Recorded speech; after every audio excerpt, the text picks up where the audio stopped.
Misteri kayu Kaboa di hutan Sancang. Berdasarkan cerita masyarakat sekitar di hutan Sancang, terdapat sebuah harimau yang tidak kasat mata. Harimau ini bertugas untuk menjaga hutan Sancang terutama dan juga pohon Kaboa. Jika dilihat dari pinggir pantai pohon Kaboa, seperti berada di tengah lautan. Keunikan pohon Kaboa ini adalah pohon ini tumbuh di wilayah rawa-rawa berbeda dengan pohon-pohon lainnya.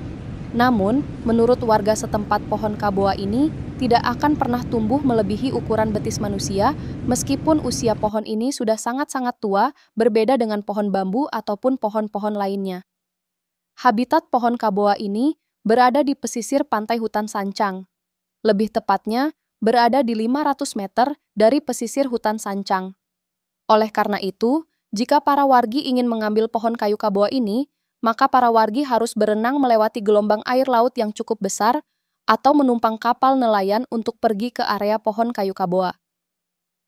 Berdasarkan cerita turun-temurun, pohon Kaboa merupakan pohon ajaib dan memiliki nilai spiritual yang tinggi. Pohon Kaboa ini melambangkan kekuatan dan keberuntungan. Para orang tua dari zaman dahulu percaya bahwa kayu Kaboa ini berfungsi sebagai pelindung yang dapat melindungi pemiliknya dari gangguan fisik dan gangguan mental, serta dapat membuat pemiliknya menjadi orang yang beruntung, namun itu semua tidak terlepas dari kehendak Allah Subhanahu wa Ta'ala. Kaboa adalah tanaman sakti tongkat terakhir Prabu Siliwangi. Tanaman berakar kuat ini menghiasi sejumlah bibir pantai dan rawa-rawa yang ada di hutan Sancang. Rindangnya dedaunan berwarna hijau muda menambah daya tarik tanaman yang satu ini.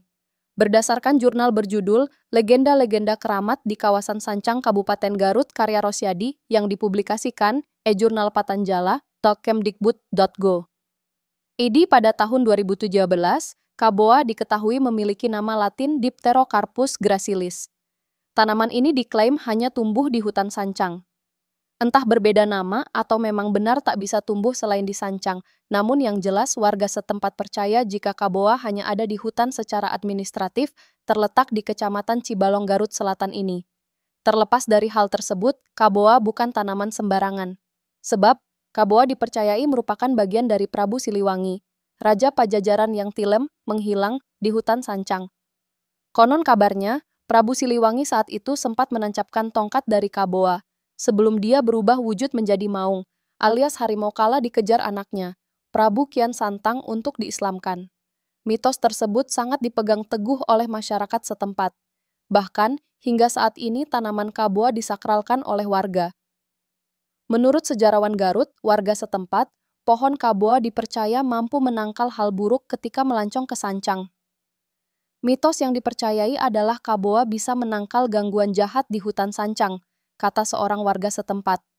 Terlepas dari benar atau tidaknya hal tersebut, pohon Kaboa sangat bermanfaat bagi masyarakat di Sancang, khususnya yang bermukim di pesisir pantai. Sebab, akarnya yang kuat membuat Kaboa mampu menahan deburan gelombang air yang datang menepi ke pesisir. Selain itu, Kaboa juga memiliki nilai ekonomis bagi masyarakat setempat, sebab ada beberapa warga yang menjual pernak-pernik dari Kaboa, seperti gelang, tongkat hingga kalung. Berikut penjelasan lebih lanjut tentang kayu Kaboa. Lokasi, hanya ditemukan di hutan Sancang, Cibalong, Garut, Jawa Barat. Keunikan, tumbuh di rawa-rawa di pesisir pantai, berbeda dengan pohon lainnya. Tidak akan tumbuh melebihi ukuran betis manusia meskipun sudah sangat tua. Akar kuat yang membantu menahan gelombang. Nilai spiritual, dipercaya memiliki nilai spiritual tinggi dan melambangkan kekuatan serta keberuntungan. Mitos, dipercaya sebagai bagian dari Prabu Siliwangi yang tilem di hutan Sancang dan memiliki kemampuan menangkal hal buruk. Pemanfaatan, digunakan sebagai bahan pembuatan gelang, tongkat, dan kalung. Akarnya yang kuat membantu menahan gelombang air di pesisir.